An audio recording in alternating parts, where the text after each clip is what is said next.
देश के किसी भी कोने में अगर किसी सरकारी डिपार्टमेंट में चपरासी भी की नौकरी निकलती है तो पीएचडी, पोस्ट ग्रेजुएट लड़कों की लड़कियों की लाइन लगी होती है। 3-4 हजार बच्चे उसके लिए अप्लाई करते हैं, लाखों लोग उसके लिए अप्लाई करते हैं। सारी सरकारें मिलकर उतनी नौकरियां नहीं पैदा कर सकती।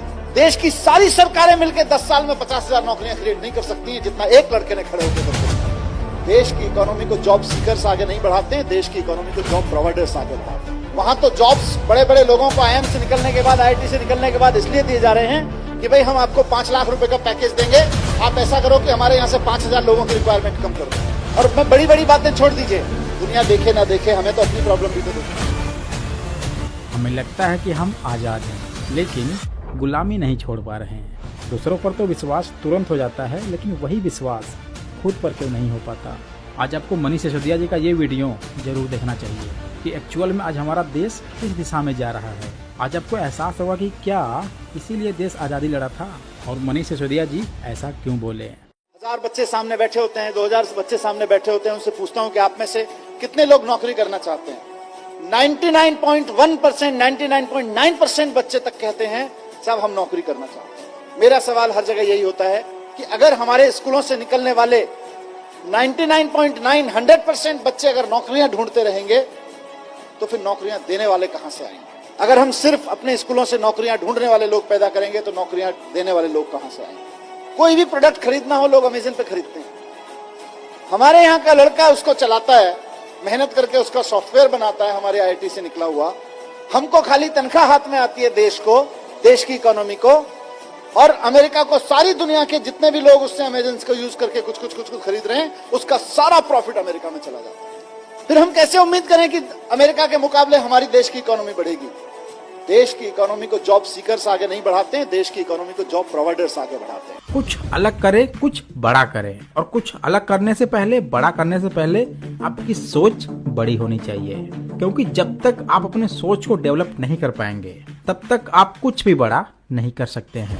दोस्तों, आज हमारे देश में पढ़े लिखे युवा हमेशा जॉब के पीछे भागते हैं। ऐसा लगता है कि जॉब ही उनके लिए सब कुछ है, लेकिन ये सच नहीं है। इतना अच्छा स्किल्ड लेने के बाद, इतनी बड़ी बड़ी डिग्रियां लेने के बाद, अगर हम अपने अंदर झांक के देखें तो बहुत ऐसी क्वालिटी हैं जिसके दम पर हम बहुत कुछ कर सकते हैं, जिससे कि अपने बेनिफिट्स के साथ साथ हमारा देश भी आगे जाएगा। आज इस वीडियो से आपकी आंखें खुलने वाली हैं, क्योंकि इस वीडियो से आज आपको बहुत कुछ सीखने को मिलेगा। अगर आप इस स्पीच को किसी पॉलिटिक्स वे से देखते हैं तो शायद आपको चीजें कम समझ में आएंगी, but as a normal person, students, teacher, businessman, worker या फिर सेल्फ एम्प्लॉयड के व्यू से देखते हैं, तभी आपको ये वीडियो अच्छे से समझ में आएगा।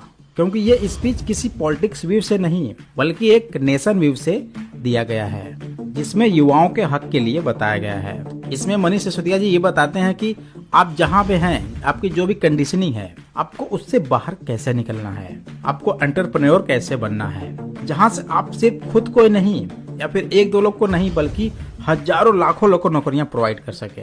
देश के किसी भी कोने में अगर किसी सरकारी डिपार्टमेंट में चपरासी भी की नौकरी निकलती है तो पीएचडी, पोस्ट ग्रेजुएट लड़कों की लड़कियों की लाइन लगी होती है। 3-4 हजार बच्चे उसके लिए अप्लाई करते हैं, लाखों लोग उसके लिए अप्लाई करते हैं। हम देशभक्ति की बात करते हैं ना, कि जब दुश्मन की सेना सामने खड़ी हो तो देश के लिए जान देना देशभक्ति है, लेकिन जब बेरोजगारों की सेना सामने खड़ी हो तो देश के लिए नौकरियां देना देशभक्ति है। अपने लड़के लड़कियों को तैयार करें देश को नौकरियां देने के लिए, क्योंकि नौकरियां नहीं रहेंगी तो जितने सुसाइड देश भर में हो जाते हैं उससे कम लोग बॉर्डर पे मारे जाते हैं। लेकिन सबसे ज्यादा खतरा देश के नौजवानों को आज बेरोजगारी से है, और बेरोजगारी का मुकाबला करने के लिए हमें देशभक्त पैदा करने पड़ेंगे। ऐसे देशभक्त पैदा करने पड़ेंगे जो हजारों लोगों को नौकरियां दे सके। हम चाहते हैं कि बच्चे के अंदर कुछ नया करने की, कुछ बड़ा करने की हिम्मत पैदा हो, और अगर बड़ा करने की, नया करने की, कॉन्फिडेंस के साथ क्रिएटिव तरीके से करने की हिम्मत पैदा होगी तो ना सिर्फ ये अपने लिए बल्कि हजार लोगों के लिए और नई नौकरियां क्रिएट करते रहेंगे। 10 साल में 50,000 नौकरियां क्रिएट करना छोटी बात नहीं है। देश की सारी सरकारें मिलकर 10 साल में 50,000 नौकरियां क्रिएट नहीं कर सकती हैं जितना एक लड़के ने खड़े होकर करके दिखा दिया। या एक छोटे से मतलब क्या आईआईटी के ग्रेजुएट ने 10 साल के अंदर खड़े करके 3-4 लड़के मिले, ये लोगों ने करके दिखा दी। सारी सरकारें मिलकर उतनी नौकरियां नहीं पैदा कर सकती। कितनी पोजीशन क्रिएट करोगे आप सरकारों में? कंपनियां, एग्जिस्टिंग कंपनियां कितनी पोजीशन क्रिएट करोगे? वहां से नहीं निकलेंगी। नया सोचने से, बड़ा सोचने वालों की निकलेंगी। और आज अनफॉर्चुनेटली जो बहुत बहुत बड़ी कंपनियां हैं, मल्टीनेशनल कंपनियां हैं, उनमें जॉब्स बढ़ने वाले नहीं है। वहां तो जॉब्स बड़े बड़े लोगों को आईआईएम से निकलने के बाद, आईआईटी से निकलने के बाद इसलिए दिए जा रहे हैं कि भाई हम आपको 5 लाख रुपए का पैकेज देंगे, आप ऐसा करो कि हमारे यहां से 5,000 लोगों की रिक्वायरमेंट कम कर दो, ऐसा काम करके दिखाओ। तो बड़ी कंपनियों में जॉब्स नहीं निकलेंगे। बहुत बड़ी बड़ी कंपनियां जो मल्टीनेशनल कंपनियां हैं, उनमें ज्यादा जॉब नहीं निकलेंगे। वहां तो इसी काम के लिए है। और सबसे बड़ी चीज, नया, आज की तारीख में मार्केट में जो नौकरियां हैं, उनके लिए तो हमें बच्चों को तैयार करना ही करना है, लेकिन साथ साथ ऐसी नौकरियां जो आज की तारीख में एग्जिस्ट नहीं करती हैं, उनके लिए भी बच्चों को तैयार करना है। और दूसरी चीज ये भी है कि सिर्फ नौकरी देना नहीं है, आप इसको देश के पॉइंट ऑफ व्यू से देखिए। आप सोच के देखिए कि किसी स्कूल में पढ़ते होंगे, वहां से निकल के उसी माइंडसेट के साथ की नौकरी करनी है, जाके अमेरिका की एक बड़ी कंपनी में नौकरी कर ली। अब नुकसान क्या होता है? नुकसान ये होता है कि हम और आप मिलके बच्चों पे मेहनत करते हैं, मेहनत करके उसे आईआईटी, आईएम भेजते हैं, उसके बाद अमेरिका की कंपनी में नौकरी करता है, क्योंकि हमारे यहाँ तो नौकरी देने वाले लोग हैं नहीं, नौकरियां बनाने वाले लोग हैं नहीं, नौकरियां प्रोड्यूस करने वाले लोग हैं नहीं। तो वो जाके अमेरिका की किसी कंपनी में नौकरी करता है, लेकिन अमेरिका सारा स्किल के बावजूद अमेरिका की कंपनी में नौकरी करने के बाद आप सबके, हमारे सब मेहनत के बाद जो हमको हासिल होता है, वो कुल मिला के एक लड़के की तनख्वाह हासिल होती है, इससे ज्यादा कुछ नहीं हासिल होता। और वो जब दुनिया भर के प्रोडक्ट अमेरिका की एक वेबसाइट पे सेल कराता है सॉफ्टवेयर बना के, तो फायदा फिर अमेरिका को होता है। हम ये सुनिश्चित कर देंगे कि बच्चा किसी भी ग्रामर, किसी भी ह्यूमैनिटी के सब्जेक्ट के किसी भी करिकुलम में गलती नहीं करेगा।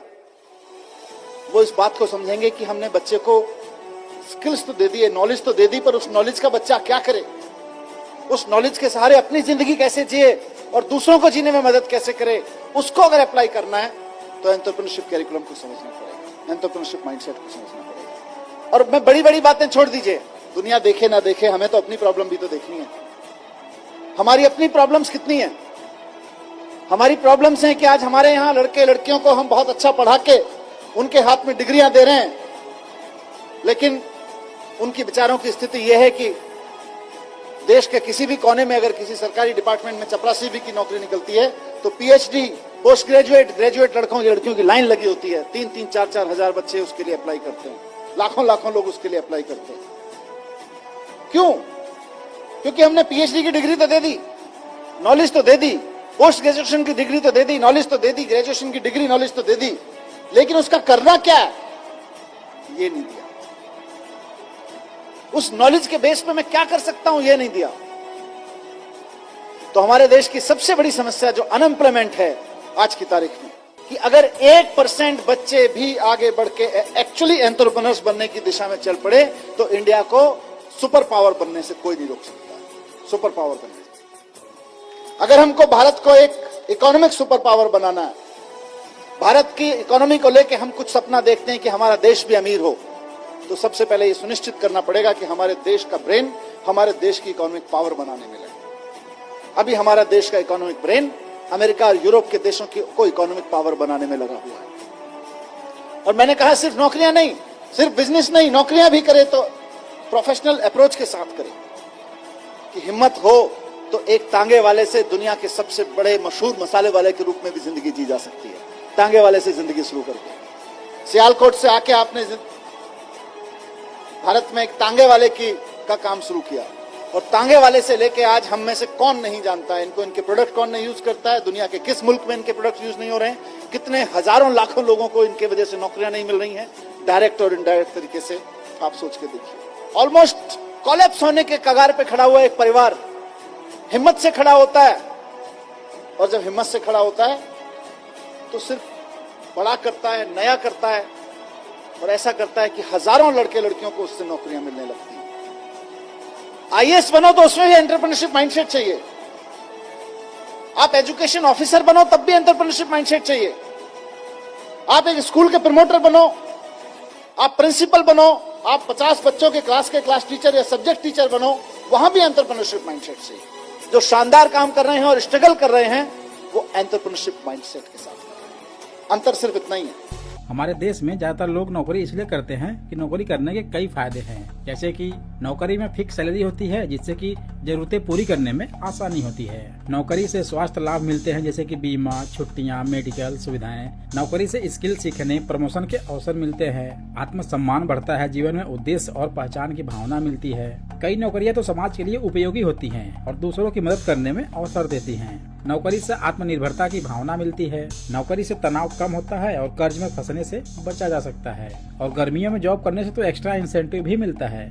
तो ये हो गए प्राइवेट जॉब के फायदे। हालांकि इसमें बहुत से फायदे सरकारी भी हैं, जैसे कि एक फिक्स सैलरी का मिलना, आपको नौकरी से कोई निकाल नहीं सकता, टीए, डीए, पीएफ के फायदे। और सरकारी नौकरियों में तो कर्मचारियों को नियमित छुट्टियां भी मिलती है, जैसे कि त्योहारों में छुट्टियां या फिर समर वैकेशन जैसी छुट्टियां। और कई अच्छे गवर्नमेंट पोस्ट पे तो यात्रा भत्ता, वाहन भत्ता, टेलीफोन का, रहने का, खाने का, यहाँ तक कि डीजल पेट्रोल का सब कुछ मिलता है। और सबसे बड़ी बात तो सरकारी नौकरी से समाज में मान प्रतिष्ठा बढ़ती है।